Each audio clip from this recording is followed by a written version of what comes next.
आशुतोष गरेवाल जी का घर है। हाँ, आप कौन है? वो आपके पति है ना?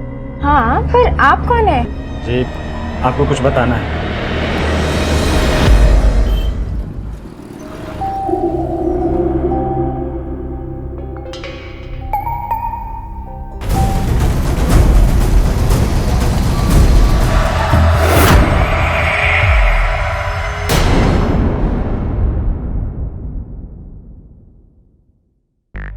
रोजमर्रा की जिंदगी में हम कई लड़ाइयां लड़ते हैं, कभी दुनिया से, कभी अपनों से, कभी हादसों से, तो कभी हालात से। पर कोशिश हमेशा यही होती है कि हम लड़ाई जीतें। लेकिन हर लड़ाई की अपनी एक कीमत होती है और वो चुकानी भी पड़ती है। और हार की चुभन भी जीने नहीं देती। लेकिन इन लड़ाइयों में सबसे मुश्किल लड़ाई होती है अपने आप से, अपने विवेक से, अपनी अंतरात्मा से। जिंदगी में अक्सर हमारे सामने दो रास्ते होते हैं, हम एक को चुनते हैं, लेकिन ये कैसे पता चलेगा कि जो रास्ता हमने चुना है वो सही है या गलत? सर, ये मेरी मंगेतर सायरा की फोटो है। अचानक से लापता हो गई सर। कुछ दिन पहले ही हमारी सगाई हुई थी। आखिरी बार कब बात हुई थी आपकी सायरा से? सर, 1 महीने पहले, जब वो अपनी कजिन सिस्टर की शादी में जा रही थी। उसने कहा था कि कुछ दिनों में लौट आएगी, पर अभी तक उसका कुछ पता नहीं है। मैंने कई बार उसका मोबाइल ट्राई किया, पर वो भी स्विच ऑफ आ रहा है। और सर, जानबूझकर वो कभी अपनी क्लास नहीं मिस करती थी। क्लास? कौन सी क्लास? सर, मेरा एक छोटा सा sales and marketing training institute है। सर, मुझे पूरा शक है कि ये सारा किया करा है उसके माँ बाप का ही है। मुझे डर है कि उसके माँ बाप ने सायरा के साथ जरूर कुछ किया है। सर, आप प्लीज कुछ कीजिए। क्यों? सायरा के माँ बाप को तुम्हारा रिश्ता मंजूर नहीं था? एक्चुअली सर, हमारा इंटर रिलीजियस रिलेशनशिप है। उसके घर वाले कभी नहीं चाहते थे कि हमारी शादी हो। सर, फोटो के पीछे उसके घर का एड्रेस है। आप प्लीज एक बार चेक करिए सर। जरूर उसके माँ बाप ने उसे घर में कैद करके रखा होगा। आप एक बार सर देखिए प्लीज। सायरा? कौन सायरा साहब? मेरी बेटी? सर, मेरी तो कोई बेटी है ही नहीं। मेरा एक ही बेटा है, रहमान, और वो स्कूल गया है। क्या बात कर रही हैं आप? मैंने खुद सायरा को यहीं ड्रॉप किया था और मैंने खुद सायरा को इस औरत से बात करते हुए देखा था।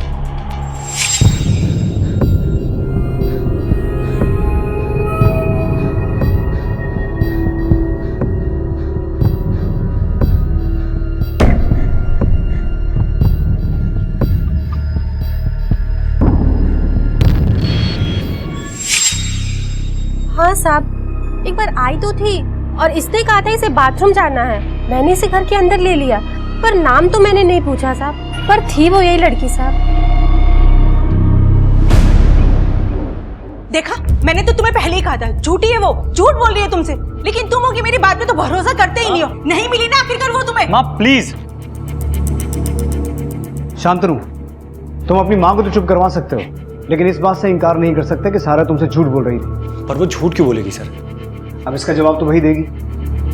एक बात बताओ, तुम सायरा से पहली बार कहाँ मिले थे? दिसंबर महीने में सर, जब पहली बार वो मेरी ट्रेनिंग इंस्टीट्यूट में आई थी। जब पहली बार देखा था उसे, तभी उस पर नजर रुक सी गई थी। कुछ तो बात थी उसमें। वो सारी लड़कियों से लगती सर।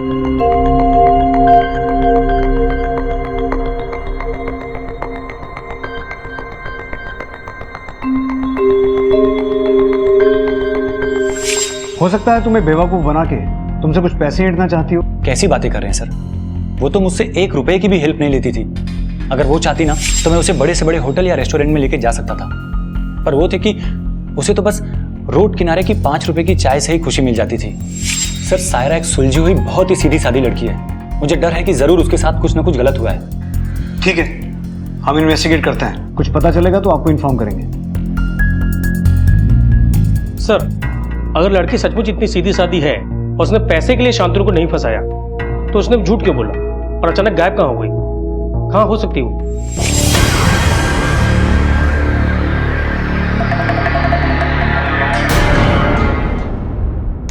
सर, सायरा के फोन रिकॉर्ड से पता चला है कि उसकी लास्ट लोकेशन अशोकनगर मार्केट के पास थी 1 महीने पहले। वो रोज वहां जाती थी। हो सकता है आसपास ही कहीं रहती हो।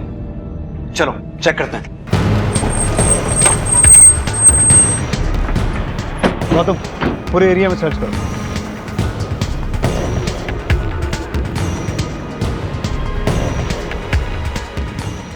भाई सुनो, इस मैडम को कहीं देखा? साहब, ये तो 5 नंबर वाली भाभी जी हैं। कई बार सब्जी दी है इनके घर। कहाँ पड़ेगा ये 5 नंबर? सर आगे से दाएं।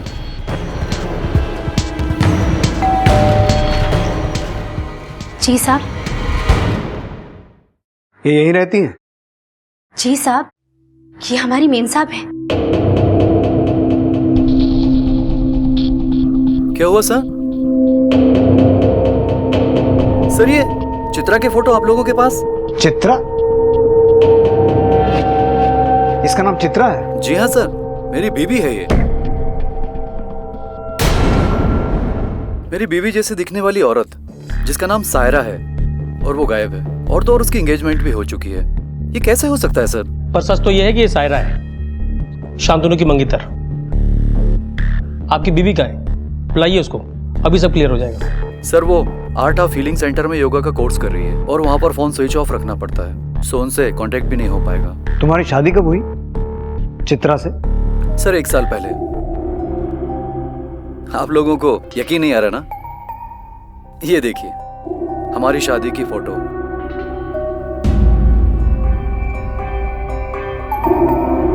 सर मैं झूठ नहीं बोल रहा हूँ, जिस लड़की की आप तलाश कर रहे हैं वो कोई और है। सर अगर आपको चित्रा से मिलना है तो आप हीलिंग सेंटर में जाकर मिल लीजिए, वो आपको वहीं मिलेगी।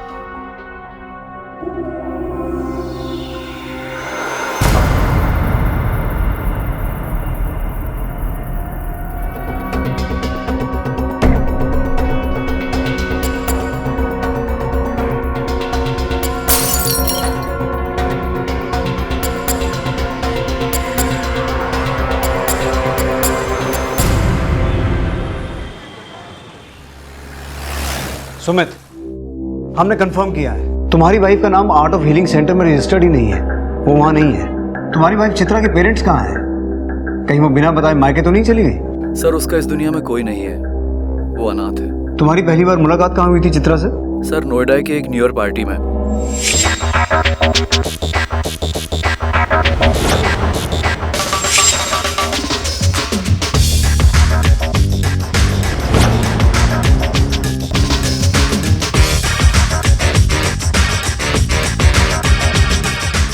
सर जब उस लड़की को देखा तो उससे नजर हट ही नहीं रही थी, ऐसा लगा कि जिंदगी अपने उफान पे है। सर वो लड़की बिल्कुल अलग थी सब लड़कियों से। शांतनु का भी यही कहना है सायरा के बारे में। सर सायरा कोई और लड़की होगी, वो मेरी चित्रा नहीं है, क्योंकि मेरी चित्रा ऐसी हो ही नहीं सकती। वो मुझसे झूठ बोलकर किसी से रिलेशन बना ही नहीं सकती सर, क्योंकि वो मुझसे बहुत प्यार करती है। और सर मुझे लग रहा है कि मेरी चित्रा किसी मुसीबत में है। सर प्लीज प्लीज आप कुछ करिए सर ढूंढिए आप उसे प्लीज। लगता है इस लड़की ने दोनों को उल्लू बनाया है। और मजे की बात यह है गौतम कि इन दोनों लड़कों पर उस लड़की का ऐसा जादू है कि उसके खिलाफ कुछ भी सुनने को तैयार नहीं। एक काम करो, चित्रा के फोन रिकॉर्ड्स निकालो। सायरा की लास्ट नोन लोकेशन अशोकनगर थी, देखते हैं उस वक्त चित्रा कहाँ थी। तुम्हारी चित्रा और तुम्हारी सायरा, ये हैं दोनों के फोन रिकॉर्ड्स। और लोकेशन ट्रेस करने के बाद ये पता चला है कि पिछले 4 महीनों से दोनों के नंबर्स एक ही लोकेशन पर साथ साथ रहते थे। खोलो इसे। 13 जनवरी, लोकेशन सिविल लाइंस, शांतनु तुम्हारा घर, और वहां से दोनों नंबर्स एक साथ अशोकनगर जाते थे। इसका मतलब है दोनों नंबर्स एक ही इंसान के पास थे। चित्रा और सायरा एक ही इंसान है। आपको एक गुड न्यूज़ देनी है, और वो ये है कि 1 महीने का टारगेट हमने टाइम से पहले ही अचीव कर लिया है। और ये सब कुछ हुआ है हमारी नई सेल्स गर्ल बुलबुल श्रीवास्तव की वजह से।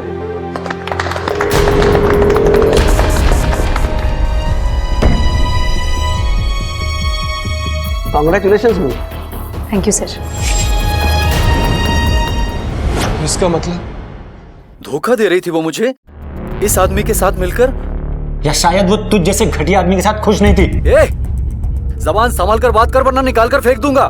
चुप बैठ। बीवी है वो मेरी। आवाज नीचे कर। तुम आवाज नीचे करो। पुलिस स्टेशन है, तुम्हारा घर नहीं है। जा सकते हो दोनों।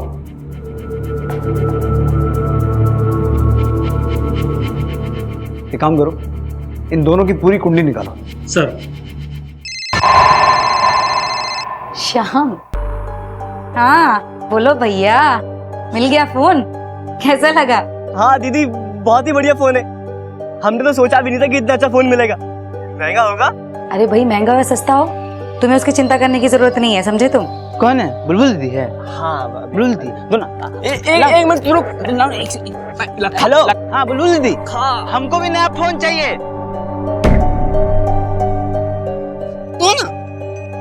हाँ दीदी। क्या हो रहा है ये? कौन है? लाखा है?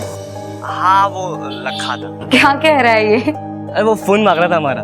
अरे तो फिर दे दो ना अपना पुराना वाला फोन। हाँ ठीक है दीदी, आप ध्यान रखिए अपना। अरे बुलबुल, तुम्हारा ध्यान किधर है? क्लाइंट खड़ा है यहाँ पे, ये जरा सर। देखो जरा। ये सर, ये sir.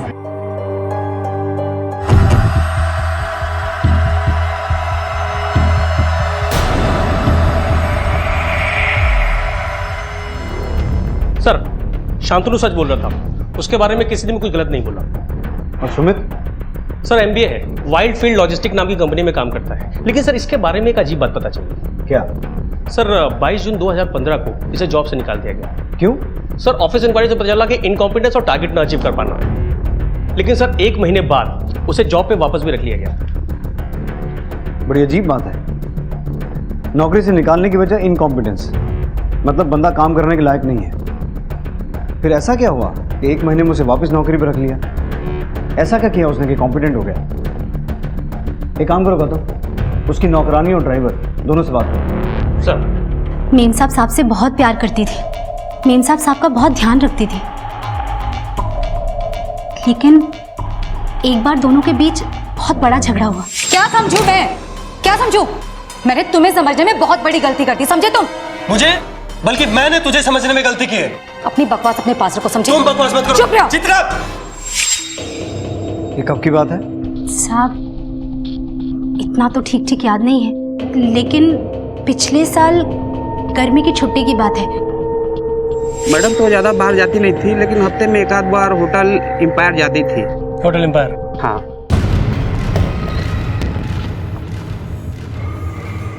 Okay, I'll call you back. How can I help you, sir? इन्हें जानती हैं? हाँ सर, ये मिसेस खन्ना है, रूम 203 रेडी कर दिया।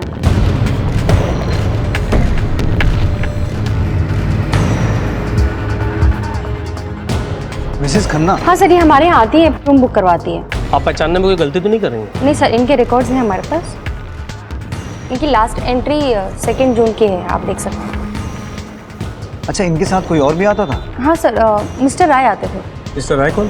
सर वो बिजनेसमैन, कुछ दिन पहले उन्हें बेस्ट सीईओ का अवार्ड मिला था। ये चित्रा के पति सुमित को आपने नौकरी से निकाल दिया था और फिर 1 महीने बाद उसे वापस रख लिया, क्यों? क्लोज फ्रेंड है मेरे इंस्पेक्टर साहब। कहीं चित्रा और आपकी क्लोज फ्रेंडशिप तो इसकी वजह नहीं थी? आप बड़े स्मार्ट हो इंस्पेक्टर। देखिए, हम लोग आपस में कमरे में मिलते थे, उसके बाद वो कहाँ जाती है, क्या करती है, उससे मुझे क्या लेना देना। लेकिन फ्रेंड से आप कॉफी शॉप में भी मिल सकते हैं, फ्रेंड से मिलने के लिए कोई होटल में कमरा बुक नहीं करवाता। इससे आपको प्रॉब्लम क्या है? प्रॉब्लम हुई है मिस्टर राय, इसीलिए तो आए हैं। आपकी फ्रेंड लापता है। वो लापता है तो पता करना भी आप ही का काम है, कीजिए। देखिए, आप अपना केस सॉल्व कीजिए, पर मुझे परेशान मत कीजिए। एंड आई होप कि आप आगे भी मुझे परेशान नहीं करेंगे। Please excuse me for now.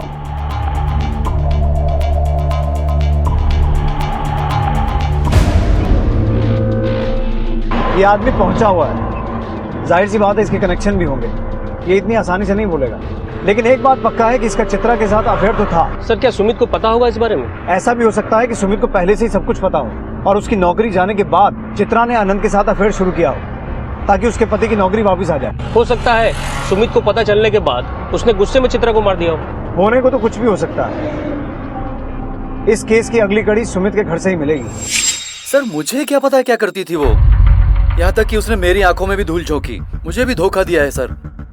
मेरे साथ चित्रा, शांतनु के साथ सायरा और मेरे बॉस के साथ मिसेस खन्ना बनकर, और न जाने कितनों के साथ क्या क्या करती होगी वो। सुनो, यहाँ आओ। जी साहब। डरो मत, जो कहना चाहती हो कहो। वो साहब, मैं उस दिन अपना डब्बा ले जाना भूल गई थी और जब डब्बा लेने वापस आई तो देखा। चीयर्स। चीयर्स। अरे पियो पियो पियो।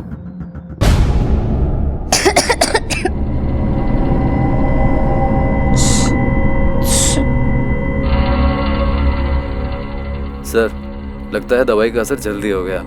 अब आप एंजॉय कर सकते हैं। होश में होती तो ज्यादा मजा आता। अगर सीधी तरह मान लेती तो ड्रिंक में दवाई मिलाने की जरूरत ही नहीं पड़ती।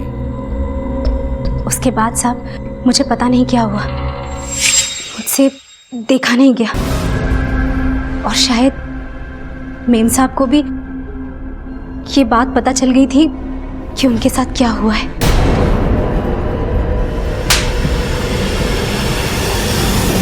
बोल बताता हूँ मैं क्या करता सर। मजबूर था, बड़े बड़े सपने लेकर MBA की पढ़ाई की थी ताकि एक बड़ी जॉब मिल सके। एक अच्छी जॉब हाथ से चली गई थी, मैं सड़क पे आ गया था सर। और सर मुझे वापस नौकरी देने के बदले में इस आदमी की एक डिमांड थी। इसकी गंदी नजर चित्रा पर थी सर। सर मैंने चित्रा को बहुत समझाने की कोशिश की। और गॉड सेक तुम समझती क्यों नहीं हो? क्या समझू मैं? क्या समझू? मैंने तुम्हें समझने में बहुत बड़ी गलती कर दी, समझे तुम? लेकिन उसने साफ मना कर दिया सर। मैं करता भी क्या सर? एक साइड मुझे जॉब भी चाहिए थी सर, घर भी चलाना था। मैं मजबूर हो गया था सर। और सर मेरा और चित्रा का फ्यूचर। अपनी बीवी की इज्जत के नींव पर अपना फ्यूचर खड़ा करने चला था तो फिर? सर इसने मुझे जॉब पर वापस रख लिया, लेकिन ये आदमी बार बार डिमांड करने लगा सर। और डिमांड पूरी ना होने पर ये मुझे जॉब से दोबारा निकालने की धमकी भी देने लगा।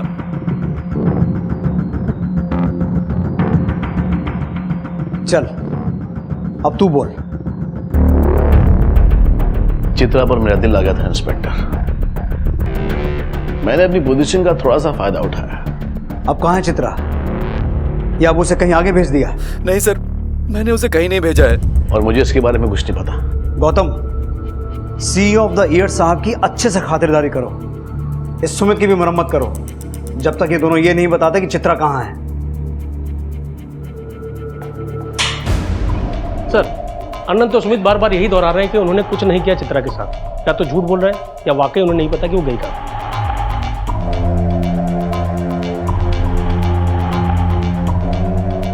चित्रा, सारा या मिसेस खन्ना अपनी इन तीन जिंदगियों से परेशान होकर खुद ही कहीं भाग तो नहीं गई, लेकिन भाग कर गई कहाँ? अपने घर परिवार वालों के पास। लेकिन इसका घर है कहाँ?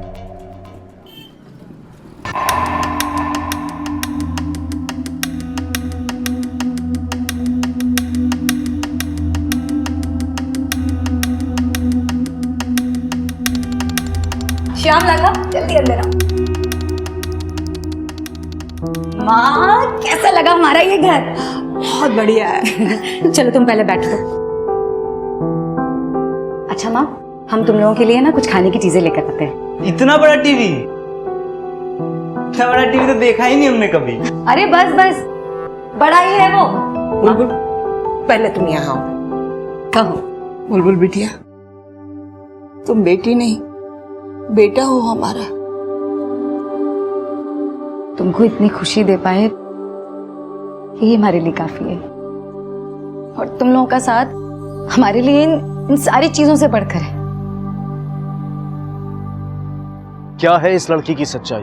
हर पल होते नए खुलासे इस केस की उलझनों को और बढ़ा रहे थे। सायरा उर्फ चित्रा उर्फ मिसेस खन्ना उर्फ बुलबुल, एक ही लड़की के इतने सारे नाम। हर मोड़ पर पुलिस का एक नए सच से सामना हो रहा था, लेकिन फिर भी ऐसा लग रहा था कि हकीकत कुछ और है। सबूतों और बयानों को टटोलते टटोलते पुलिस अब एक डेड एंड पर पहुंच गई थी। सर, ये शिवानी यादव एम्पायर होटल में काम करती, आपसे कुछ बात करना चाहती हैं। बोलो शिवानी, क्या बताना चाहती हूँ? सर, हमें पता चला है मिसेस खन्ना गायब हैं। तुम क्या जानती हो मिसेस खन्ना के बारे में? सर, मिसेस खन्ना बहुत अच्छी हैं। वो हमारे गांव इटारा से ही हैं। वो हमसे दिन भर बातें करती थी और एक दो बार उन्होंने हमारी पैसों से भी हेल्प की। उस दिन हम उनका बहुत देर तक दरवाजा नॉक करते रहे। मैडम, मैडम, मैडम, मैडम, ओह मैडम, मैडम, ये क्या हुआ? मैं डॉक्टर को बुलाऊं? नहीं, नहीं, शायद मेरा मिसकैरेज हो गया है। मैं डॉक्टर को बुलाती हूँ। नहीं, नहीं, रहने दे, किसी को पता नहीं चलना चाहिए। ये मेरे पापों की सजा मिल रही है मुझे। तू यहीं रह मेरे पास, जा मत यहीं रह। ठीक है, मैं आपके पास ही हूँ, आप टेंशन मत लीजिए। सर, उस दिन हमने उनकी हेल्प की, साफ कपड़े ला के दिए। मिसेस खन्ना उस दिन बहुत परेशान थी, वो अंदर से बिल्कुल टूट चुकी थी, और उसके बाद उन्होंने होटल आना कम कर दिया। शिवानी, याद करके बता सकती हो कब की बात है? जी सर, हमें अच्छे से याद है, ये नवंबर की बात है, और हम दिवाली पे गांव जाने वाले थे। हम मिसेस खन्ना को बताने वाले थे, लेकिन उसके बाद हम कभी मिले ही नहीं। थैंक्स शिवानी, आपने बहुत बड़ी मदद की है इस पहेली को सुलझाने में। आप जा सकती हैं।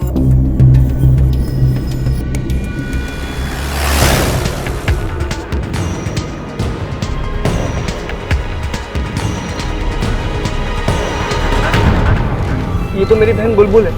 क्या हुआ साहब, सब ठीक तो है ना? साहब, बुलबुल ठीक तो है ना साहब? आपकी बेटी कानपुर से लापता हो गई है। लापता? कानपुर से? पर वो तो नोएडा में रहती है, हम लोग खुद उससे मिलकर आए अभी। क्या बात है, सब ठीक है ना बेटा? आज तूने खाना भी ठीक से नहीं खाया? कुछ नहीं माँ, सब ठीक है, बस तुम सब जा रहे हो ना तो अच्छा नहीं लग रहा है। ये रहा मेरे हाथ का गर्मा गर्म हलवा, एक बार खाएंगे ना सब अच्छा हो जाएगा। हम खा लेंगे, रखो। और अगर हम जा भी रहे तो क्या हुआ, अब तो नया फोन है हमारे पास, 10 रुपए का रिचार्ज कराकर रोज बात करेंगे। अच्छा क्यों माँ? आपकी बेटी की शादी कानपुर में हुई थी ना? नहीं साहब, हमारी बेटी की शादी हमारे गांव के लड़के आलोक के साथ हुई थी 3 साल पहले। उसके बाद वो लोग नोएडा चले गए थे। ये दोनों कौन है? ये मेरा मौसेरा भाई लखा और वो मेरी बहन कोयल, साथ रहते हैं हमारे। देखिए, आपकी बेटी की जिंदगी बहुत उलझी हुई सी लगती है, इसलिए बेहतर यही होगा कि आप हमें सब कुछ सच सच बताइए। बुलबुल बहुत सुंदर थी साहब, ऊपर से उसके सपने बहुत बड़े बड़े थे। हमारे गांव का लड़का था आलोक, उसके साथ शादी करना चाहती थी, प्यार हो गया था साहब उसको। हमने उसे बहुत समझाया। अम्मा धीरे ना। बुलबुल, एक तुम्हारी शादी की उम्र है का? हाँ, अभी तो 10वीं पास किए हो, अभी तो तुमको आगे पढ़ाई करनी है। नहीं अम्मा, हमको ना शादी करनी है और दिल्ली जाना है। पता है अम्मा, आलोक क्या बता रहा था? आलोक बता रहा था कि दिल्ली में ना बहुत बड़ी बड़ी इमारतें हैं, काम करने के मौके हैं वहाँ। हम दिल्ली जाएंगे और वहाँ पर जाके काम करेंगे, पैसे कमाएंगे और बहुत बड़े आदमी बनेंगे, और तुम सबका ख्याल भी रखेंगे। हाँ, यहाँ गाँव में कहाँ रखा है। शादी के बाद वो दोनों नोएडा चले गए। कुछ महीने के बाद वो हमें थोड़ा पैसा भेजने लगी, और एक दिन आलोक गांव आया और उसने बताया कि वो गायब हो गई है। आपने पुलिस में रिपोर्ट लिखवाई थी? नहीं साहब, बदनामी के डर से चुप रहे। लेकिन साहब, 2 महीने पहले बुलबुल का फोन आया था और हम सबको नोएडा बुलाया था, हम सब गए थे। तो अभी बुलबुल कहाँ है? नोएडा में होगी, अब तो उसका फोन ही बन जा रहा है। अच्छा, तुम लोगों के पास आलोक और बुलबुल की शादी की कोई फोटो है?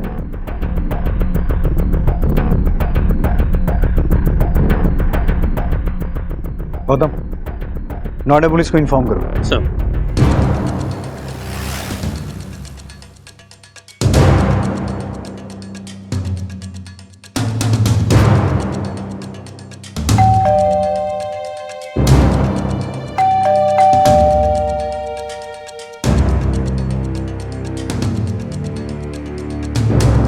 दे दो, तोड़ दो।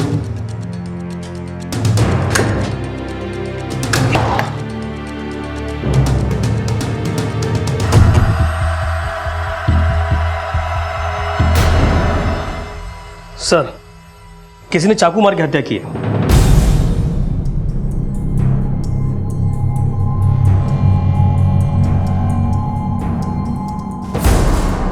इसके घर वालों ने बताया था ये अकेली रहती है, लेकिन यहाँ खाने की 2 प्लेट्स हैं। इसका मतलब है इसके साथ कोई था, हो सकता है उसी ने मारा हो। यादव, पीसीआर को इन्फॉर्म करो और बॉडी को पोस्टमार्टम के लिए भिजवाओ। Yes sir.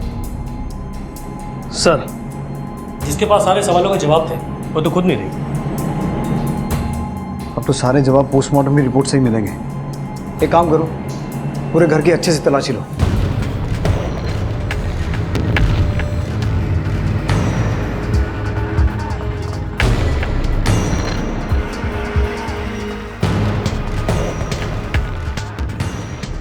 सर ये बिल मिला है। क्वांटिटी देख के लगता है कि 2 से ज़्यादा लोग के लिए खाना मंगाया। पता करो खाना कहाँ से आया था और डिलीवरी किसने की थी। हो सकता है डिलीवरी बॉय ने कुछ देखा हो। बुलबुल श्रीवास्तव को जानते हो? हाँ, आलोक ही उसे यहाँ लेकर आया था। बहुत ही मेहनती और ईमानदार लड़की थी वो। आलोक का नंबर है आपके पास? हाँ जी है ना, नंबर नोट करो। बुलबुल के बारे में कुछ और बता सकते हैं आप? किससे मिलती थी, कोई लड़ाई झगड़ा? हमारे क्लाइंट से बुलबुल का झगड़ा हुआ था। हाथ छोड़ो मत, हमने कहा हाथ छोड़ो हमारा। और दोबारा ऐसी हिम्मत करने की कोशिश की ना तुमने तो हम पुलिस के हवाले कर देंगे तुम्हें, समझे? वैसे तो बुलबुल बड़ी नम्र और बहुत ही हंसमुख लड़की थी, पर पता नहीं उसको उस दिन क्या हुआ था। मैंने उसे पूछा भी तो बोली कि उस क्लाइंट ने उसके साथ कुछ बदतमीजी की थी और उसके बाद वो ऑफिस भी नहीं आई। सर मोबाइल स्विच ऑफ है। ठीक है। बुलबुल के घर जो खाना मिला था वो कहीं बाहर से मंगवाया गया था। पता चला कहाँ से आया था? पता कर रहे हैं सर। सर आलोक ना घर पे है ना ऑफिस में, पता नहीं कहाँ चला गया। लेकिन उसे कॉल रिकॉर्ड से एक बात सामने आई है कि वो किसी वकील से रेगुलर टच में था और वकील से पता चल गया कि कुछ महीने पहले आलोक ने अपनी बीवी बुलबुल के साथ डिवोर्स फाइल किया। कुछ महीने पहले डिवोर्स फाइल किया, मतलब शांतनु से सगाई होने के बाद? जी सर। बुलबुल ने आलोक से शादी की, फिर उसे किसी वजह से छोड़ दिया। फिर वो सुमित से मिली और सुमित से शादी की और शादी के बाद उसने रियलाइज किया कि वो एक गलती थी, फिर उसे शांतनु मिला। आखिर ये लड़की 3 अलग अलग नामों से 3 जिंदगियां क्यों जी रही थी? गौतम, बुलबुल की मौत और आलोक का गायब होना ये महज इत्तेफाक नहीं हो सकता। सर मैं आलोक की तस्वीर सारे पुलिस स्टेशन और खबरियों में सर्कुलेट करवा देता हूँ, हो सकता है कोई लीड मिले।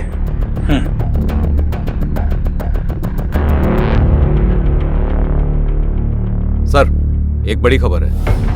साउथ दिल्ली मोड़ से पता चला है कि आलोक की लाश वहां लावारिस पड़ी है। पोस्टमार्टम से पता चला था कि वो एक्सीडेंट में मरा था। ये भी पता चला है कि आलोक की हत्या हुई थी और वहां की पुलिस तहकीकात कर रही है। और हाँ सर एक बात और, उसके हाथ पर एक नाम गुदा हुआ है, बुलबुल। 17 जून, मतलब बुलबुल की मौत से 3 दिन पहले। मुझे ये महज एक्सीडेंट नहीं लगता। सर फोन रिकॉर्ड के हिसाब से वो उस एरिया में पहली बार गया था और वहाँ पे काफी वक्त तक था। पता लगाते हैं वहाँ करने क्या गया था। निशांत, तुम तब तक उस डिलीवरी बॉय को ट्रैक करते रहो। सर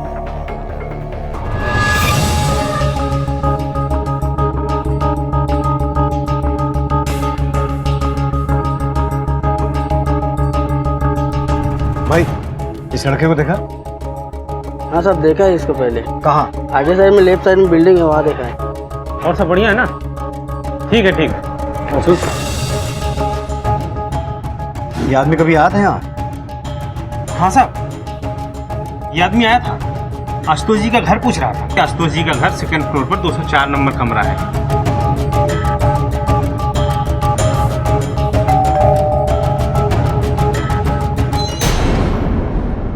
जी पुलिस, ये आदमी कभी यहाँ आया था? ये आपको कुछ बताना है? मुझे इस बारे में कोई बात नहीं करनी है। बात तो करनी पड़ेगी मैडम, इस आदमी का मर्डर हो गया है। सर वो उस दिन मुझे कुछ बताने आया था। आपके जो पति देव हैं वो पहाड़गंज जाते हैं किसी धंधे वाली के पास।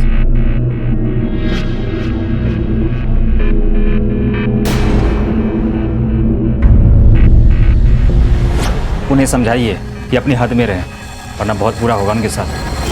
मैंने अपने पति आशुतोष को तुरंत फ़ोन लगाया और इस बात को लेकर बहुत झगड़ा भी किया, पर सर उन्होंने मुझे यही बोला कि वो आदमी उसे बदनाम कर रहा है। सर मैं और करती भी क्या, अपना घर तो नहीं तोड़ सकती थी। आपके पति आशुतोष अभी कहाँ मिलेंगे? ऑफिस में। वैसे उनका आने का टाइम हो गया है, आते ही होंगे।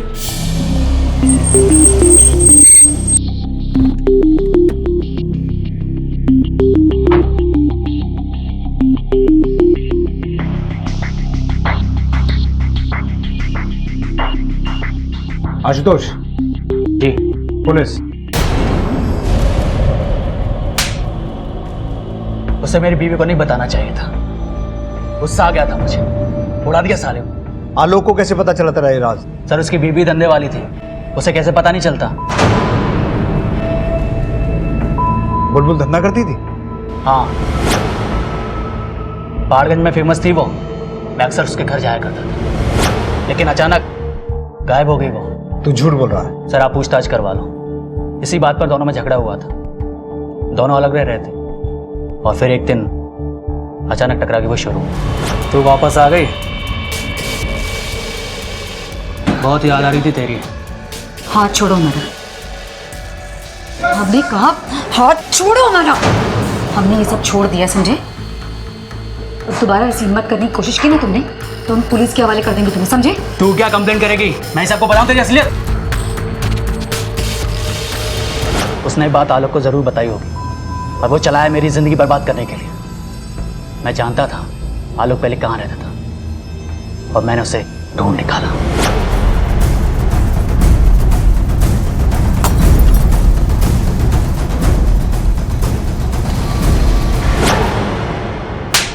और फिर तूने बुलबुल को भी मार दिया। नहीं साहब, बुलबुल को तो मैं मिला भी नहीं। आलोक को उड़ा तो दिया गुस्से में, लेकिन अंदर से काफी डर गया था मैं। डर डर के जी रहा था। तो तूने बुलबुल को नहीं मारा? हमें क्या बेवकूफ समझता है तू? क्यों मारा बुलबुल को? बोल। सच कह रहा हूं साहब, मैंने बुलबुल को नहीं मारा।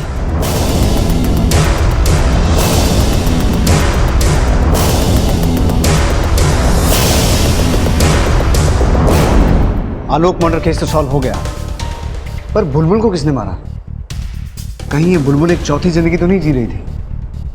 आशुतोष ने बताया कि वो एक प्रोस्टिट्यूट भी थी और आलोक ये बात पहले से जानता था। जब उसे आशुतोष की धमकी के बारे में पता चला तो वो सीधा उसके घर गया।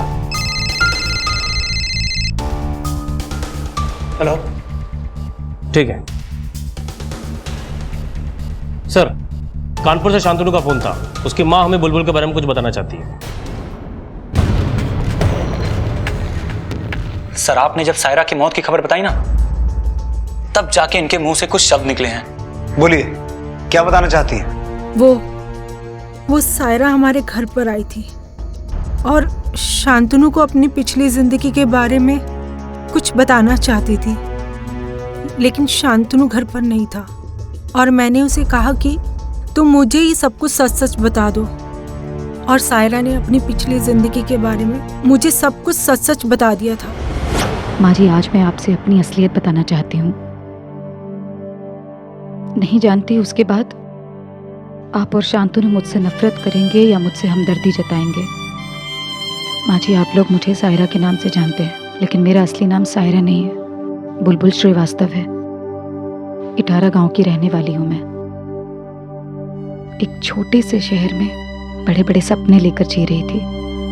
तभी मुझे मिला वहाँ आलोक। कच्ची उम्र थी, प्यार हो गया, शादी कर ली हमने और हम नोएडा आ गए। सोचा था बड़े शहर में जाकर अपने बड़े बड़े सपने पूरे करूंगी, लेकिन गरीबी ने यहाँ भी हमारा पीछा नहीं छोड़ा। वो कहते हैं ना माँ जी, जब जीना मुश्किल हो जाता है तब ये प्यार व्यार सब जहर लगने लगता है। ऐसा ही हुआ कुछ मेरे और आलोक के रिश्ते में। फिर एक दिन मेरी जिंदगी में ऐसा मोड़ आया जिसने मेरी जिंदगी का रुख ही बदल दिया। नमस्ते। नमस्ते नमस्ते। क्या हुआ जी? 3 महीने हो गए, किराया नहीं दिया अभी तक? जी, वो भी घर पर नहीं है, आते होंगे, जैसे आएंगे हम बता देंगे उनको। वो घर पे नहीं है ना? कोई बात नहीं। अरे तुम तो घर पे हो। मैंने पहली बार मर्द की दरिंदगी का अनुभव लिया माँ जी।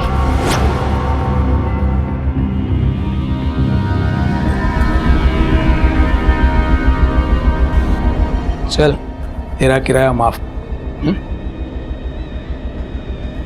और ये ले, रख ले। अरे रख ले, हर हफ्ते देता रहूंगा। हाँ, और ज्यादा चिल्लाया ना तो यही पैसे वकील को देके छूट जाऊंगा और रास्ते पे फेंक दूंगा स्वलग। फैसला तेरा है। मजबूर तो थे ही, कहाँ जाते कोर्ट कचहरी में। गलत समझौता कर लिया था मैंने अपनी जिंदगी में। मुझे ये राह पैसे कमाने के लिए सबसे सीधी और आसान लगने लगी। उस समय मैं एक पेशेवर वैश्या बन चुकी थी। मेरी 2 शादियां हो चुकी। सुमित से शादी इसलिए की कि लाइफ संभल जाएगी, मगर सुमित से शादी मेरी जिंदगी की दूसरी बड़ी गलती थी। सर, लगता है दवाई का असर जल्दी हो गया। अब आप एंजॉय कर सकते हैं। उसने तो जैसे मुझे धंधे पर ही बैठा दिया था। अपने बॉस को भेजने लगा था मेरे पास, और उसके बाद मेरी जिंदगी में आया आपका बेटा। मेरी 2 शादियां हो चुकी हैं। सुमित से शादी मेरी जिंदगी की दूसरी बड़ी गलती थी।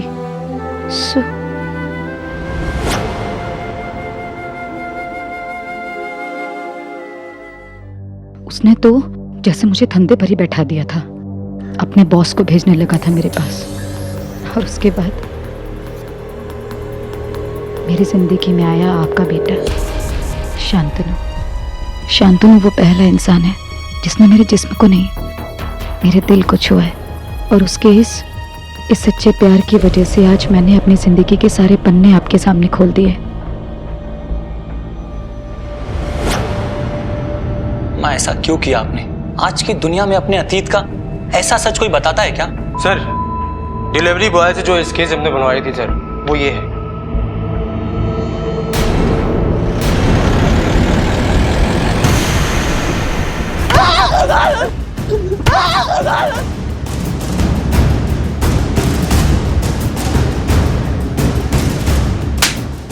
बोल, क्यों मारा बुलबुल को?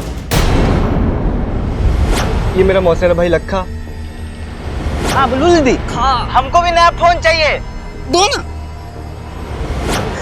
सर, हमारे मन में लालच आ गया था। बुलबुल दीदी श्याम भैया को नया मोबाइल फोन खरीद के दी थी, हमको भी खाली वैसा मोबाइल फोन चाहिए था। बुलबुल दीदी शहर में नया घर ली थी, बहुत बड़ा घर था, सुंदर था। हमको लगा कि बुलबुल दीदी के पास बहुत पैसा होगा। हम गांव में श्याम भैया को बोल दिए कि हम अम्मा से मिलने के लिए जा रहे हैं, लेकिन हम वहाँ पे अपने दोस्त के साथ बुलबुल दीदी के घर नोएडा चले गए। बुलबुल दीदी, आप हमको 2 लाख रुपए दे दीजिए। मजाक कर रहे हो क्या?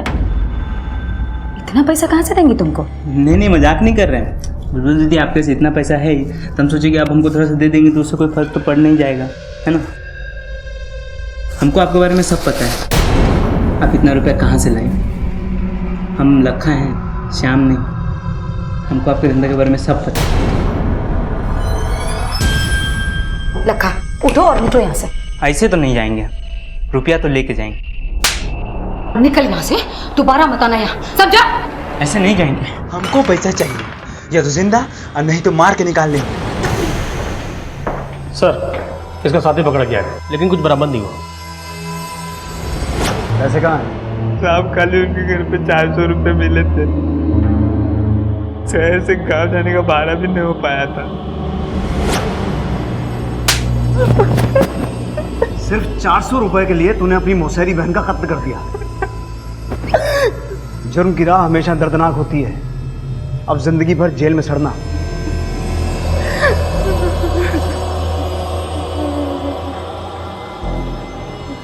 छोटे छोटे गांव और कस्बों से लोग शहर आते हैं कई सपने लिए। सपना एक बेहतर जिंदगी का, सुख का, समृद्धि का।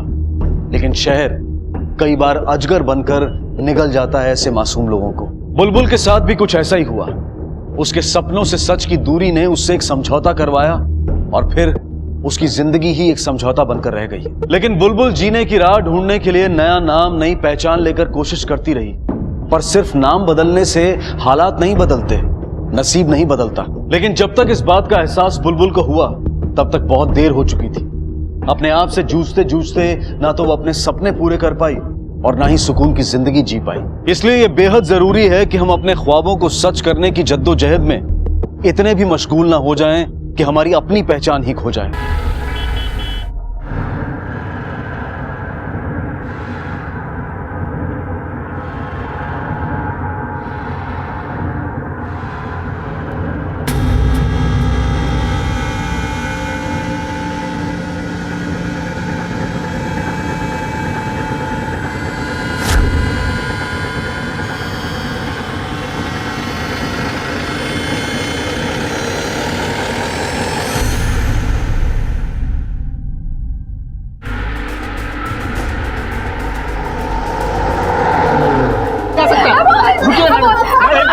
अरे शांत हो जाओ।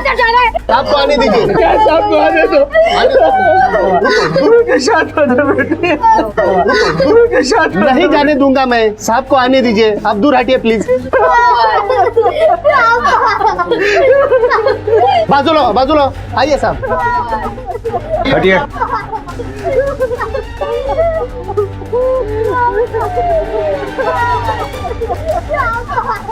बॉडी किसने कवर की? सर हमने ही कवर की।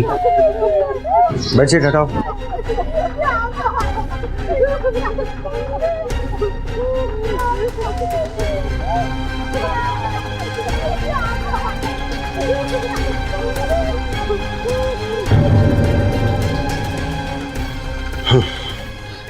ये उसी सीरियल किलर वायरमैन का काम है। इस बार भी मर्डर करके उसने अपना हथियार वायर यहीं छोड़ दिया, जो उसका पैटर्न मार्क है। सर, ये मर्डर उसी वायरमैन ने किया है। मर्डर करने का तरीका सेम है। उसने मर्डर गला घोट के किया है और वायर वहीं पे छोड़ दिया है। मैं सबके स्टेटमेंट ले लेता हूँ और सारे एविडेंस कलेक्ट कर लेता हूँ। उसके बाद इस फाइल को क्राइम ब्रांच को सौंप दूंगा मैं। ठीक है सर? ओके। अमोल रुकिए। अरे मेरा बेटा है, मुझे जाने दो। आप नहीं जा सकते। क्या हुआ उसे?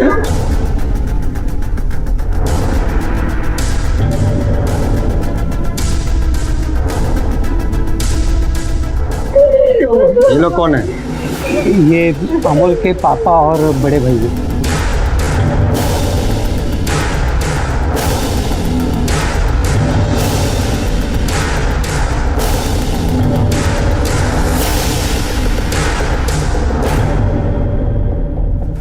ये मर्डर उसी वायरमैन ने किया है। इस तरीके से उसने एक नहीं 7 खून किए हैं और आपके बेटे का नंबर 7वां था। उससे पहले भी वो पुणे, सतारा और कोल्हापुर में मर्डर कर चुका है। लेकिन इंस्पेक्टर साहब, आप मुझे क्यों गिनवा रहे थे? हाँ, मैं क्या करूंगा इसका? आप मुझे अपना फोन नंबर दीजिएगा, मैं आपको फोन से बात करूंगा। मेरा नंबर लेकर आपको कोई फायदा नहीं होगा। वैसे भी ये केस हमारे पास नहीं, क्राइम ब्रांच के पास जाएगा। एक बार इस केस की फाइल हम उन्हें सौंप देते हैं, फिर आप उनसे बातचीत कीजिए।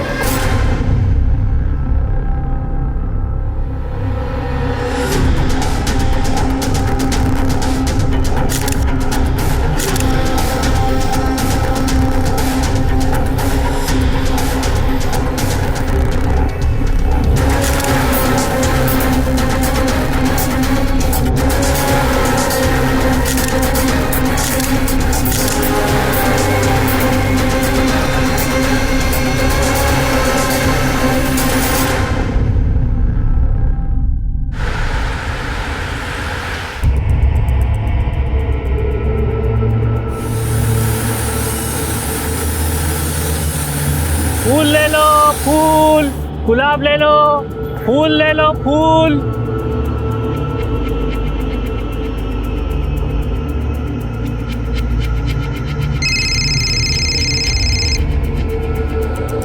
हाँ बोलो, क्या खबर है? साहब, खबर एकदम पक्की है। वो इधर ही 7 नंबर की खोली में है। नजर रखना, हम आ रहे हैं।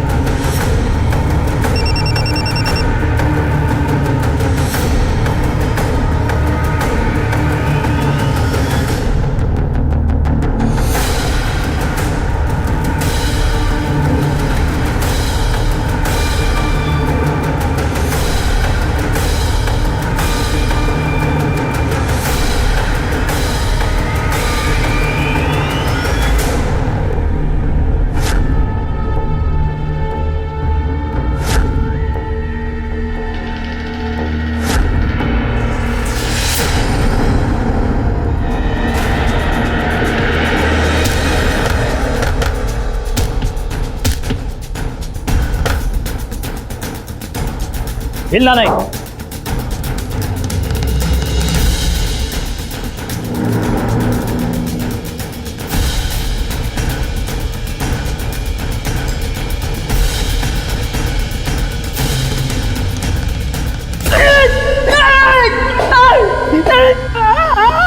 सर, मुथुराजन ने कबूल कर लिया है कि सारे खून उसने किए, सिवाय इसके। अमोल दास्ताने।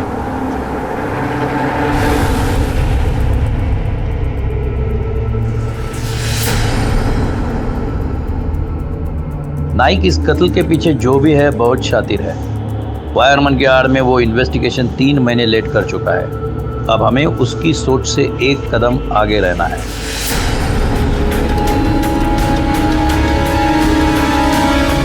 मुथुराजन एक साइको किलर जो एक लंबे अरसे से वायर से अनजान लोगों का गला घोटकर हत्याओं को अंजाम दे रहा था, वो पकड़ा गया।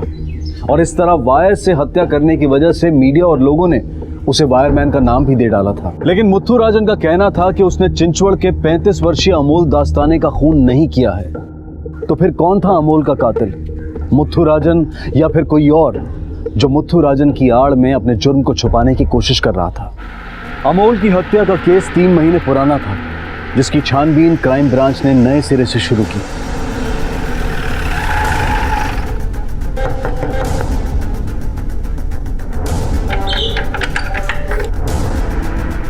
जी क्राइम ब्रांच। अरे लीजिए, मिठाई खाइए। किस खुशी में? हमारे बेटे का खूनी पकड़ा गया, इस खुशी में हमने सारे मोहल्ले में भी मिठाई बांटी है। कौन है पापा? अब स्वाति दास्ताने जी, आपको हमारे साथ पुलिस स्टेशन आना पड़ेगा। अरे हम लोग तो खुश हो रहे थे कि आपने अमोल के कातिल को पकड़ लिया, लेकिन अभी आप बोल रहे हो कि उस वायरमैन ने हमारे अमोल को नहीं मारा। एक क्रिमिनल ने आपसे कहा कि उसने अमोल को नहीं मारा और आपने मान लिया। सिर्फ वायरमैन के कहने से नहीं, हमारे हाथ ऐसे सबूत आए हैं जो इस तरफ इशारा करते हैं कि अमोल को किसी और ने मारा है। मिसेस दास्ताने, आप हमें बताइए उस दिन क्या क्या हुआ था, पूरी डिटेल्स बताइए। उस दिन निधि बहुत जिद कर रही थी कि पापा उसके साथ खेलें, लेकिन उनका खेलने का मन नहीं था। याला काय झालं हे का चालत नाही आता? पापा पापा चलो ना, प्लीज चलो ना, मुझे आपके साथ खेलना है। निधि, त्रास देऊ नकोस, मैं बहुत गुस्से में हूँ। जाओ अपने कमरे में खेलो, जाओ। नहीं पापा प्लीज चलो ना। निधि, बेटा क्या हुआ? बेटा पापा काम कर रहे हैं ना, उन्हें परेशान मत करो। चलो ये मैं तुला स्टोरी सांग। नहीं, मुझे कोई कहानी नहीं सुनी, मुझे पापा के साथ खेलना है। निधि, तुम अगर ऐसे बात नहीं मानोगे ना तो मैं तुम्हें कमरे में बंद कर दूंगा। स्टोरी सुनेंगे ना पहले? नहीं, मुझे कोई स्टोरी नहीं सुननी। चल, हाँ क्या कर रहे हैं आप? जाओ अंदर, कम ऑन गो। निधि बेटा रो मत। अमोल ने हमें अंदर बंद करके बाहर से कुंडी लगा दी। कहानी सुनते सुनते थोड़ी देर में निधि सो गई और उसके कुछ ही मिनट बाद मेरी भी आंख लग गई।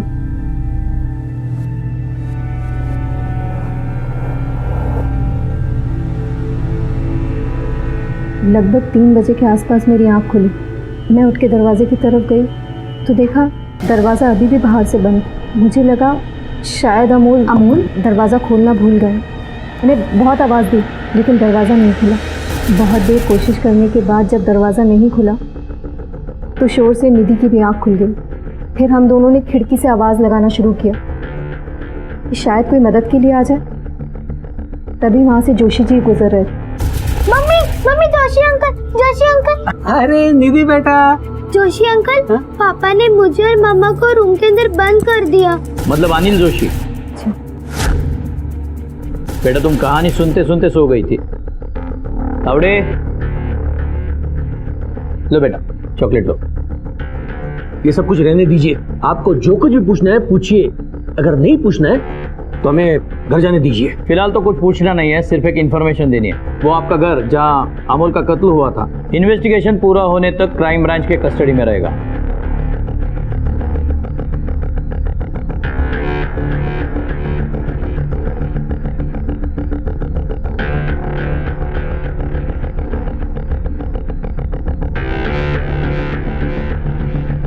Thank you.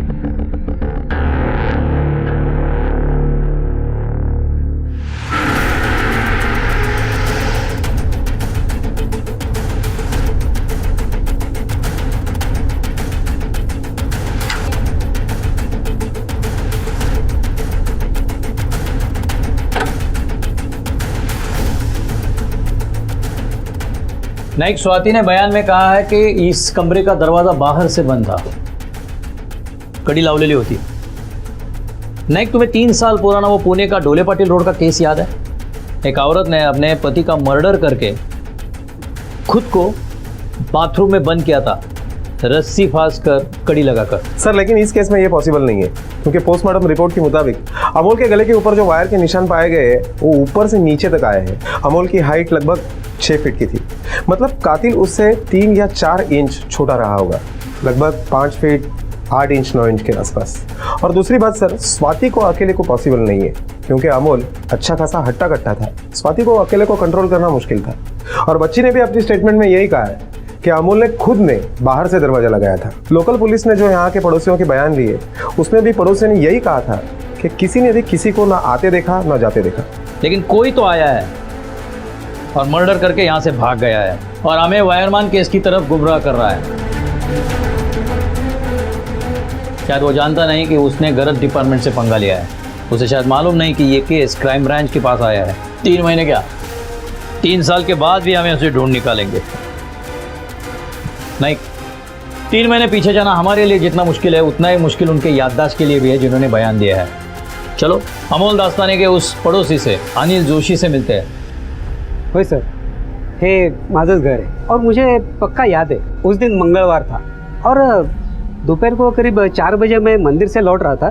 जैसे मैं अमोल के घर के सामने से गुजरा ना, तो उस खिड़की की तरफ से मुझे निधि और स्वाति की आवाज़ सुनाई दी।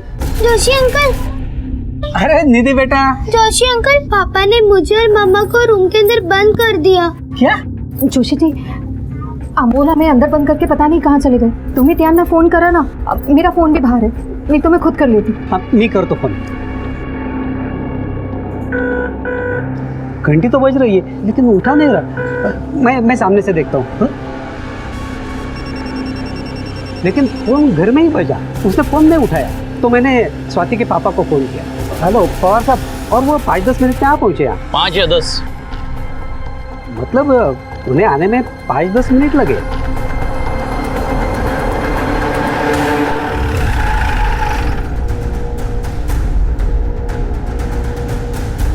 महाकाय सूर्यकोटि समप्रभ निर्विघ्नं कुरु मे देवा सर्वकार्येषु सर्वदा।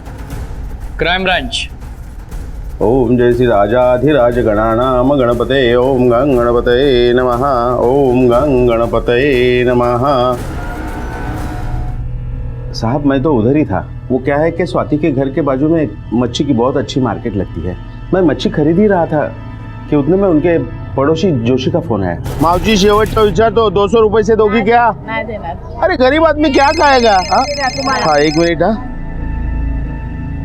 हाँ जोशी बोलिए, क्या बात है? क्या? अरे ऐसे कैसे बंद हो गए? नहीं ठीक है मैं आ रहा हूँ उधर। कुछ 5-7 मिनट के अंदर मैं वहां पहुंच गया था। वो जोशी बाहर ही मेरा इंतजार कर रहा था साहब। सावी आहे ना तुमच्याकडे? हो। पता नहीं कितनी देर से अंदर वो।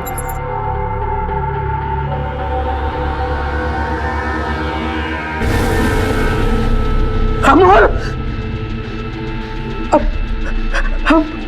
अमोल, ये क्या हुआ है?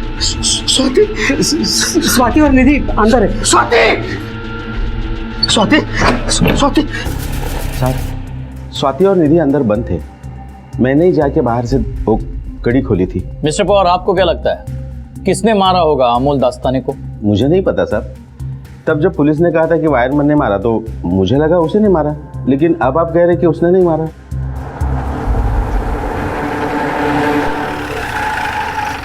आखिर आप लोग चाहते क्या हो?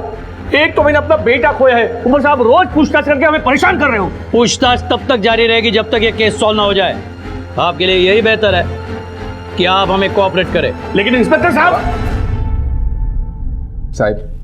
आपको जो कुछ भी पूछना है आप पूछ सकते हैं।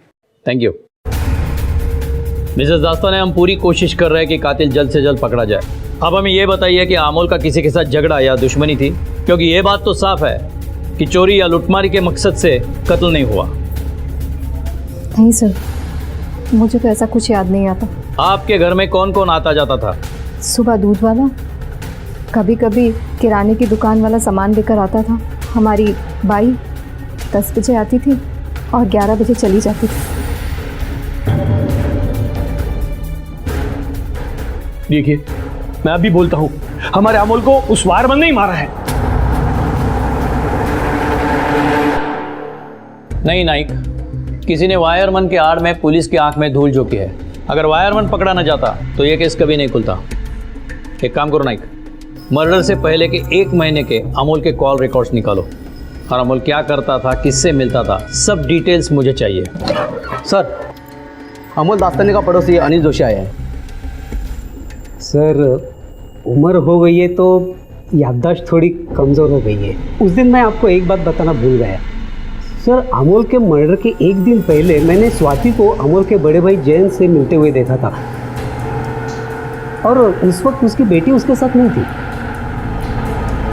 पर सर, उन दोनों में क्या बातचीत हुई वो मुझे पता नहीं। कमाल है तुमकी जोशी साहब, उस दिन मंगलवार था ये आपको याद है, लेकिन इतनी इंपॉर्टेंट बात हमें बताना भूल गया। सर, मंगलवार को मैं कैसे भूल सकता हूँ? गणपति का वार है और उस दिन मेरा माझा उपवास पण असतो। अच्छा, ये जयंत अमोल के घर अक्सर आता जाता था क्या? नहीं सर, वैसे पिछले साल वो निधि के बर्थडे पर उससे बात हुई थी और उसके बाद मैंने अमोल के मर्डर के 1 दिन पहले उसे देखा। नाइक, जयंत दास्ताने को पुलिस स्टेशन बुलाओ। Yes sir.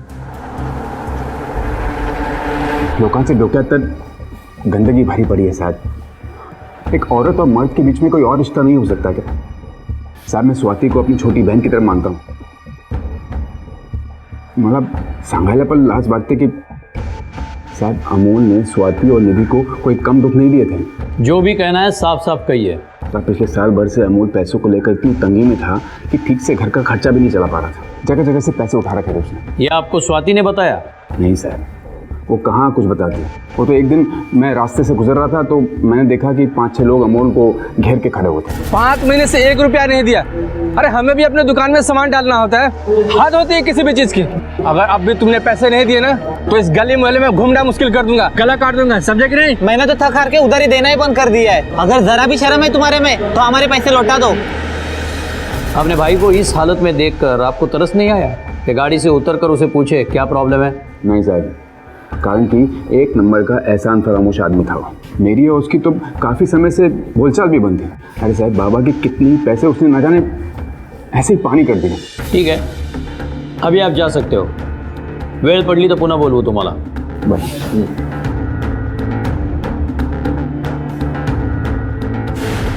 नहीं, हो सकता है कि जयंत ये भाई बहन का नाटक कर रहा हो, क्योंकि जोशी के मुताबिक दोनों अकेले में मिले थे, निधि तक साथ में नहीं थी।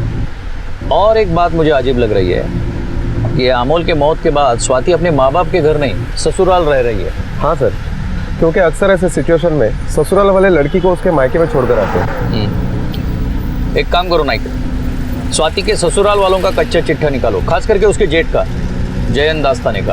Okay sir.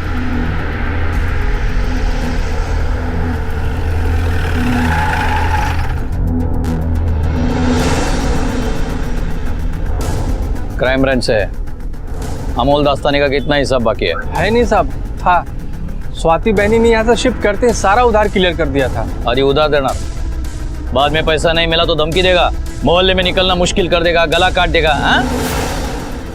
नहीं साहब, गला काटने निकलूंगा तो यहाँ पूरे मोहल्ले का गला काटना पड़ेगा साहब। यहाँ तो सबका उधार ही चलता है। उनका तो 15,000 हो गया था। अगर आप लोगों को मेरी बात पे भरोसा नहीं तो उनकी भाई मंदा से पूछ लीजिए। मारपीट भी होती थी दोनों में? मारपीट के तो मालूम नहीं है साहब, पर झगड़े बहुत होते थे दोनों में। किस बात से लेकर झगड़ा होता था? वही साहब, पैसों के ऊपर से। पहले तो आप तमीज से बात करो। मैं आपका घर लेके कहीं भाग नहीं रहा हूँ। हाँ, मुझे पता है कि EMI भरनी है। लोन देते वक्त तो ऐसे बात नहीं करते थे तुम, तब तो बड़ी मीठी मीठी बात कर रहे थे। अरे मेरे भाई, मैंने बोला ना अगले हफ्ते भर दूंगा। अगले हफ्ते कहाँ से भर दोगे? तुम टेंशन मत लो, मी काहीतरी करतो। अरे निधि जी, क्वार्टरली फी कहाँ से आएगी? अगले महीने भर देंगे। मुझे लेट हो रहा है, तुम नाश्ता लगाओ। ठीक है? नाश्ता? तुम्हें पता है सब्जी भाजी लाने के पैसे नहीं है। हमसे अच्छे तो वो लोग हैं जो झोपड़पट्टी में रहते हैं। कम से कम उनके पास खाने को तो है। तुम्हें देखकर कोई कह सकता है कि तुम माधव दास्तानी के बेटे हो और जयंत दास्तानी के भाई? सुबह सुबह ताना शुरू कर देती हो यार तुम। आराम से नहीं बैठा हूँ, रात्र दिवस मेहनत करते हो, कष्ट करते हो ताकि कुछ हो जाए।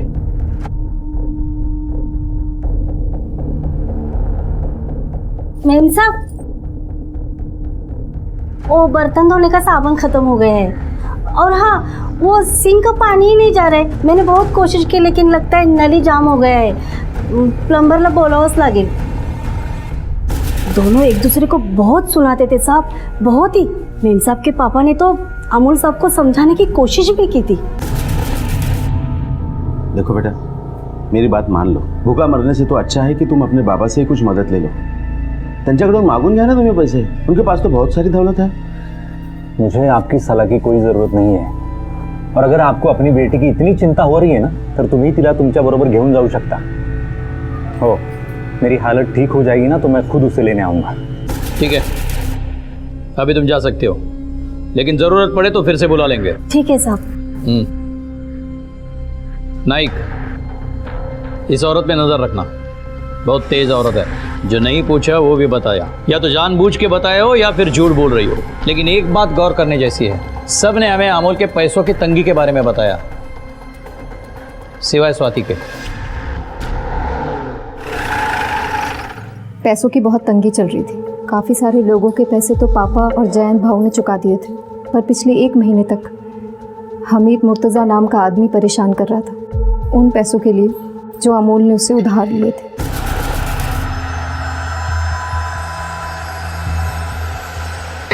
रुक रुक रुक रुक रुक रुक।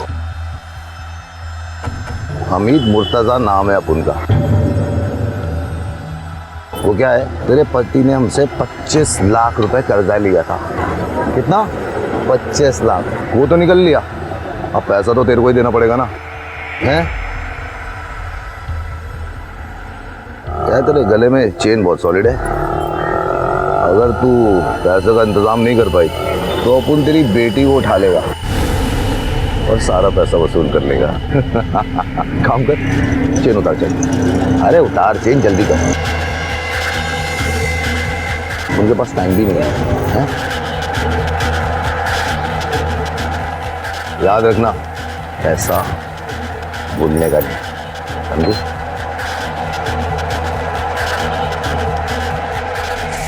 आपने ये बात पहले क्यों नहीं बताई? साहब, हमीद मुर्तजा ने निधि को उठाने की धमकी दी थी।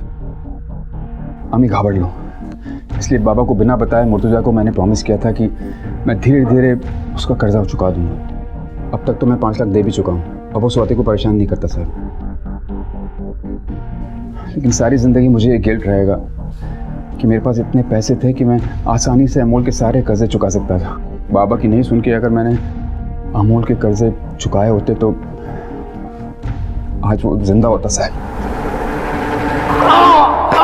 काहे को इतना मारा साहब आपने?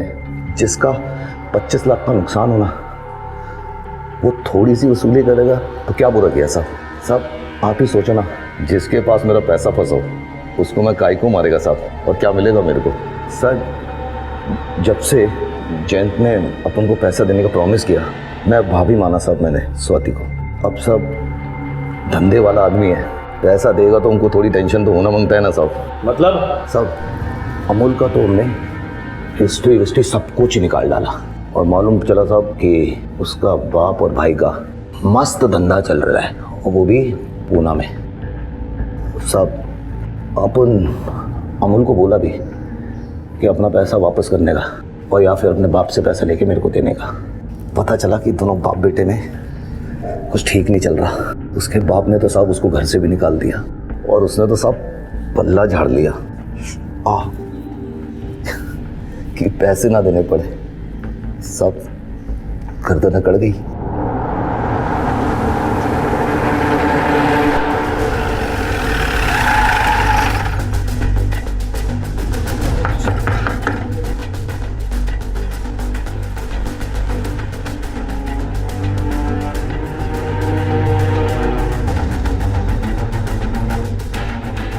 अरे आप लोग फिर से आ गए?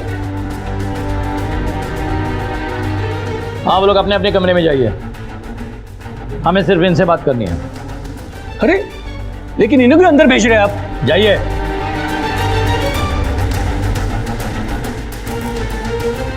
बैठिए। आपके होते हुए अमोल को बाहर से कर्जा क्यों लेना पड़ा? माना कि आपकी और उसकी बनती नहीं थी, फिर भी मैं हमेशा यही चाहता था कि अमोल फैमिली के साथ रहे, फैमिली बिजनेस में हाथ बटा है, लेकिन वो बहुत ही जिद्दी था। मैंने MBA आपका साबुन का बिजनेस संभालने के लिए नहीं किया है, मुझे अपना कोचिंग सेंटर खोलना है। अमोल जरा सोच, अगर तू अपनी पढ़ाई का इस्तेमाल हमारे साबुन के बिजनेस के लिए करेगा तो हमारा मार्केट बढ़ सकता है। मैंने इतना पैसा फूका है तेरी पढ़ाई पे, तुझ पे। पापा, एहसान जताने की कोई जरूरत नहीं है। एहसान? मैं तुम्हें एहसान जताने की कोशिश कर रहा हूँ? और क्या कर रहे हो आप? जब मेरे पास पैसे आएंगे ना, तुमसा एक एक रुपए परत करेंगे। आपका लाला वाला बिजनेस नहीं करना है मुझे। एहसान फरामोश। उसके बाद वो स्वाति को लेकर अलग रहने लगा, लेकिन मैंने हमेशा अपने बाप का फर्ज अदा किया, कभी मुंह नहीं मोड़ा, हमेशा उसकी मदद की। 1 मिनट रुकिए, मैं आपको कुछ दिखाता हूं।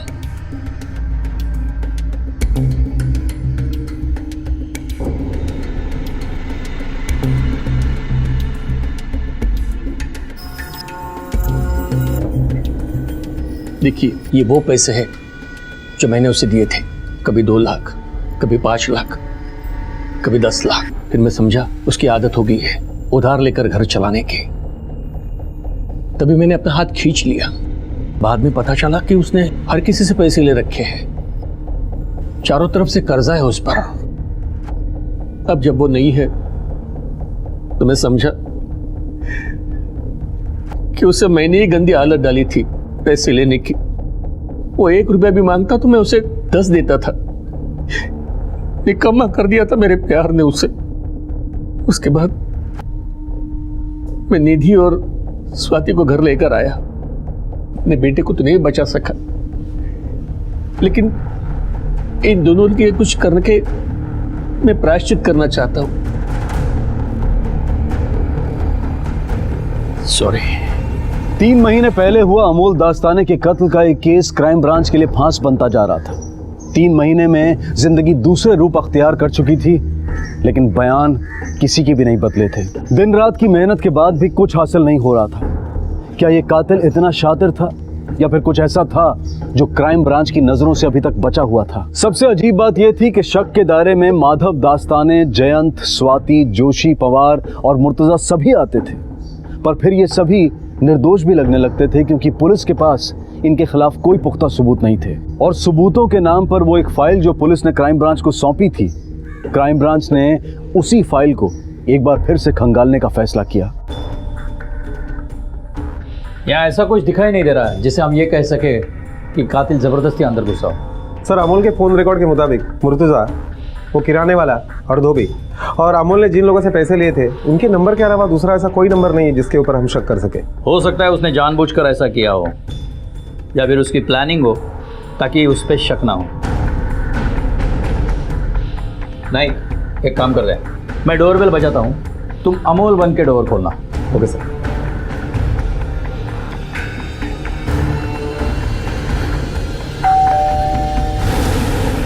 अगर अनजान आदमी होता तो अमोल उसे अंदर नहीं आने देता, दरवाजे से ही बाहर भेजता, लेकिन अमोल ने उसे अंदर आने दिया। इसका मतलब अमोल उसे जानता था। जो भी हो, अमोल उसे अच्छी तरह पहचानता होगा, क्योंकि इंसान उसी की तरफ पीट करता है जिस पे उसे पूरी तरह भरोसा होता है। सर, अमोल की बॉडी यहाँ मिली, मेन डोर से काफ़ी दूर। जाहिर है अमोल आगे आया होगा, और जो भी आया है अंदर, उसने पीछे से वायर से उसका गला घोटा होगा। फोटो देना।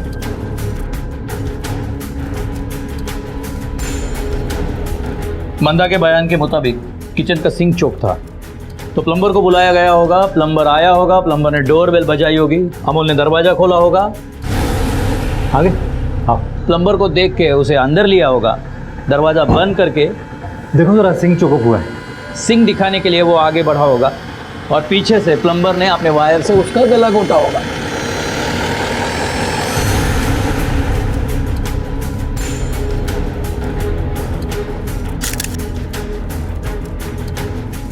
फोटो में यहाँ आयरन किए हुए कपड़े पड़े हैं।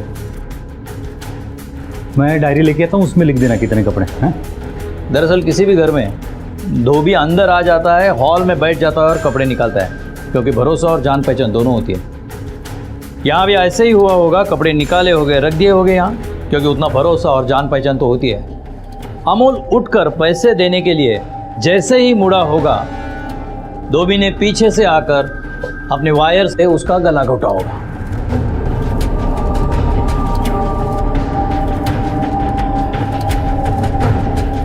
जरा वो फोटो देना। सर लेकिन धोबी ने अपने स्टेटमेंट में कहा है कि उसका भी महीने का हिसाब चलता था। इस धोबी और प्लम्बर की अपने तरीके से पूछताछ करो। ये प्लम्बर संतोष और धोबी शैलेश, इन दोनों में से ही कोई है। नहीं, ये क्या है? सर ये वेफर है, वेफर के खाली पैकेट है, उस कमरे में मिले थे। चल बता, ये था? देख, ये था, ये था। कौन था इसमें से? बता, कौन था? बोल, किसने भेजा था तुझे अमोल को मारने के लिए?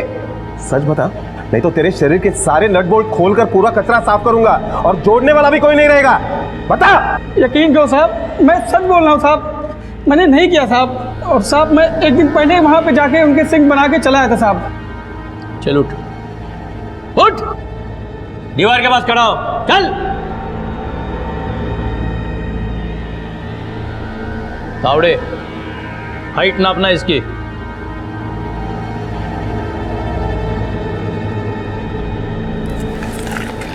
Sir 5.8 inch. चल जा, जा।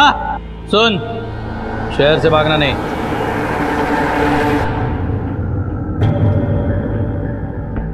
सब मैं सच कह रहा हूँ साहब, मैं 9 बजे कपड़े देने जरूर गया था, लेकिन कपड़े मैडम ने नहीं, अमोल साहब ने लिए थे। सब मैं कपड़े देके तुरंत चला आया। अच्छा, फ्री में कपड़े प्रेस करता है तू? किसी से पैसे नहीं लेता? सब पैसे तो लेना पड़ता है ना सब, उसके सिवा कैसे चलेगा सब। लेकिन खाते में लिख देते सब, महीने का हिसाब चलता है ना। लेकिन अमोल साहब का इतना पैसा बाकी था कि जुबान ही याद है। उठ, उठ, वहां जाके खड़ा हो जा। Sir 5 foot 9 inch. Nayak, plumber और आयरन वाले की हाइट लगभग 5 फुट 8 इंच है। दोनों हट्टे कट्टे हैं, दोनों अमोल को इजीली कंट्रोल कर सकते हैं, लेकिन उन दोनों के पास कत्ल का कोई मकसद नहीं है। 3 महीने पहले उनके जो हालात थे वही अभी है, कोई बदलाव नहीं हुआ। हाँ, हालात में बदलाव आया है तो एक के, स्वाति के। सर, तलाक के बारे में बात करने के लिए स्वाति वकील से मिली थी कुछ 4 महीना पहले। इसका मतलब स्वाति अमोल और उसके हालात से परेशान थी और अमोल से डिवोर्स चाहती थी, लेकिन उसके पहले अमोल का खून हो गया, वो भी वायरमैन के आड़ में। और जब खून हो रहा था तब स्वाति और उसकी बेटी कमरे में बंद थे। नाइक, इस केस में और भी कुछ है जो एक इंसान हमें बता सकता है, लेकिन हमें उसे अकेले में मिलना चाहिए। ये लो बेटा चिप्स, हमने आपके लिए लाए। आपको पसंद है ना? हमने फोटोग्राफ में देखा आपके कमरे में बहुत से पैकेट पड़े थे। मुझे नहीं खाना, पापा को पसंद नहीं था कि मैं ये खाऊं। क्यों? मुझे खाने से गले में दुखता है। तो फिर उस दिन आपने कैसे खाया जब आप और आपकी मम्मी कमरे में बंद थे? मैंने नहीं खाया, मुझे एलर्जी है इससे। ये खाती हूँ तो मुझे खांसी आती है, फिर डॉक्टर के यहाँ जाना पड़ता है, वो इंजेक्शन भी लगाते और दवाई भी देते हैं। ये आप कौन से वेफर्स के बारे में बात कर रहे हैं? मुझे तो कुछ समझ में नहीं आ रहा। 1 मिनट, ये देखिए, अब आपके समझ में आएगा। ये वही वेफर्स के पैकेट है जो उस दिन, मर्डर के दिन, निधि के कमरे में मिले थे। क्योंकि हमें पता है कि निधि वेफर्स नहीं खाती, क्योंकि उसे सैट्रिक एलर्जी है। इससे आप क्या साबित करना चाहते हैं? दरवाजा बाहर से 5 घंटे बंद था, आप अंदर थी और आराम से वेफर्स खा रही थी, क्योंकि सारे पैकेट्स खाली थे। दरवाजा बाहर से 5 घंटे बंद था, मुझे भूख लग रही थी तो मैंने खा ली, लेकिन मेरे वेफर्स खाने से मेरे पति के मर्डर का क्या लेना देना है? नहीं, आपके वेफर्स खाने से हमें कोई एतराज नहीं है। आप 5 क्या 10 पैकेट्स खाइए, लेकिन सुबह 8 बजे उठकर किराने की दुकान से 5 पैकेट्स वेफर्स लेना, वो भी उधार में, ये बात समझ में नहीं आई। ये देखिए,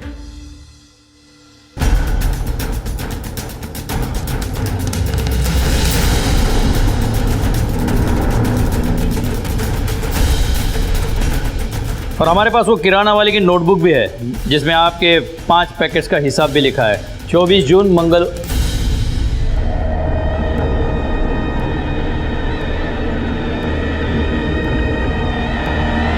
मंगलवार। और मुझे पक्का याद है उस दिन मंगलवार था। दोपहर को करीब 4 बजे मैं मंदिर से लौट रहा था और जैसे ही मैं अमोल के घर के सामने से आया ना, तो उस खिड़की की तरफ से मुझे स्वाति और निधि की आवाज़ सुनाई दी। सर, मंगलवार को मैं कैसे भूल सकता हूँ, गणपति का वार है और उस दिन मेरा माझा उपास पण असतो।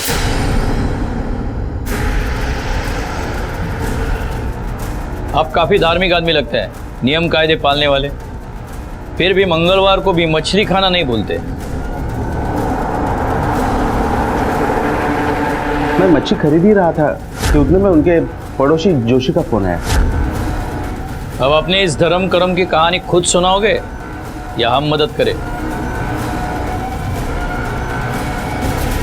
तुम्ही माझा जीवन बर्बाद केलं, इस आदमी से शादी कराकर। ना खुद कुछ कमाता है ना अपने बाप से कुछ लेता है। मैं और मेरी बेटी भिखारियों की तरह जी रहे हैं। मैं इस नर्क में और नहीं जी सकती। ठीक है बेटी, देख मैं मानता हूं कि मुझसे बड़ी गलती हो गई है, लेकिन तू शांत तो हो जा। देख, बड़ा घर देख के ही मैंने तेरी शादी करा दी थी, क्या पता ऐसे होगा। लेकिन अब तू क्या चाहती है? देख, तू जो भी फैसला लेगी ना, उसमें मैं तुम्हारा साथ दूंगा। हाँ, तू अगर तलाक लेना चाहती है तो ले ले। तुम वकील के पास गई थी, लेकिन तुमने तलाक नहीं लिया, क्योंकि उसके बाद तुम्हें अपने बाप के पास वापस जाना पड़ता और हालात बद से बदतर बन जाते। फिर तुमने सोचा अमोल को अगर ठिकाने लगा दिया तो पूरी जिंदगी अपने ससुराल आराम से रह पाओगी, है ना? हाँ, क्योंकि मैं अपनी और अपनी बेटी की जिंदगी अच्छी चाहती थी। भूख प्यास से रोते तरसते हुए नहीं जी सकती थी। चैन भाव के परिवार की तरह हम नहीं रह सकते थे उस घर में, लेकिन उसमें बस एक ही अड़चन थी, अमोल। और उसके बाद तुमने अपने इस लालच में अपने बाप को घसीट लिया। तो क्या करती? बस वही थे जो मेरा दर्द समझ सकते थे। ये बता, ये क्या है? हम इसका तरीका अपनाएंगे, किसी को भी हम पर शक नहीं होगा। सबको यही लगेगा कि ये मर्डर वायरमैन ने किया है। आप उस टाइम पर आ जाना।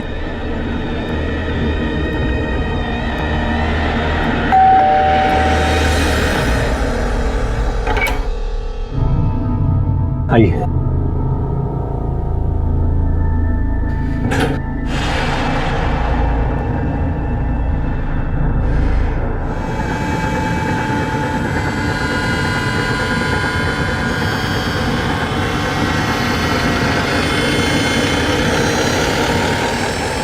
गुनाह करके सजा के अलावा और कुछ नहीं मिलता। निधि ने अपने बाप को पहले ही खोया था, अब वो अपने माँ के साथ के लिए भी तरसेगी। तुमने अपने और अपने बेटी की जिंदगी बेहतर नहीं बदतर बनाई है। पता नहीं ये गुनाह करने वाले कब समझेंगे कि जो रास्ता उन्होंने चुना है वो आसान नहीं बल्कि बहुत मुश्किल है। जन्म जन्म का साथ, 7 फेरों की पवित्रता, जीने मरने की कस्में। अमोल दास्ताने के केस में ये सब झूठा साबित हुआ। स्वाति अगर अमोल के साथ खुश नहीं थी तो वो उसे छोड़कर भी खुश रह सकती थी, लेकिन स्वाति ने खुश होने का एक ऐसा तरीका ढूंढा जिससे कोई खुश रहने लायक बचा ही नहीं। स्वाति ने अपने ही पति का कत्ल करवा दिया और गुनहगार बन गई। जिस बेटी का भविष्य वो संजोना चाहती थी उसका वर्तमान भी सोना हो गया। क्या वाकई स्वाति के पास अमोल की हत्या के अलावा और कोई विकल्प नहीं था? दरअसल उसने सबसे खतरनाक उपाय को सबसे आसान समझकर अपना लिया था। अपने आप को और निधि को एक बेहतर जिंदगी का वारिस बनाने की धुन में स्वाति ने निधि को लावारिस बना दिया था। स्वाति को अमोल के कत्ल की साजिश के जुर्म में और दीनानाथ पवार को अमोल के कत्ल के जुर्म में सजा हुई है। बेहतर जिंदगी पाना सबका अधिकार है, लेकिन उसे पाने के लिए बेहतर उपाय भी हो सकते हैं। स्वाति ने गलत राह ली और जिसकी सबसे बड़ी सजा निधि को भुगतनी पड़ेगी। अब मैं अनूप सोनी आपसे विदा लेता हूं, फिर मुलाकात होगी अगले एपिसोड में जुर्म की एक और कहानी के साथ। तब तक अपना और अपने परिवार का ख्याल रखें और देखते रहें क्राइम पेट्रोल डायल 100। सबक एक को सीख हम सबको। जय। क्राइम पेट्रोल के और भी दिलचस्प कहानी देखने के लिए हमारे चैनल को सब्सक्राइब करें और बेल आइकॉन दबाना न भूलें।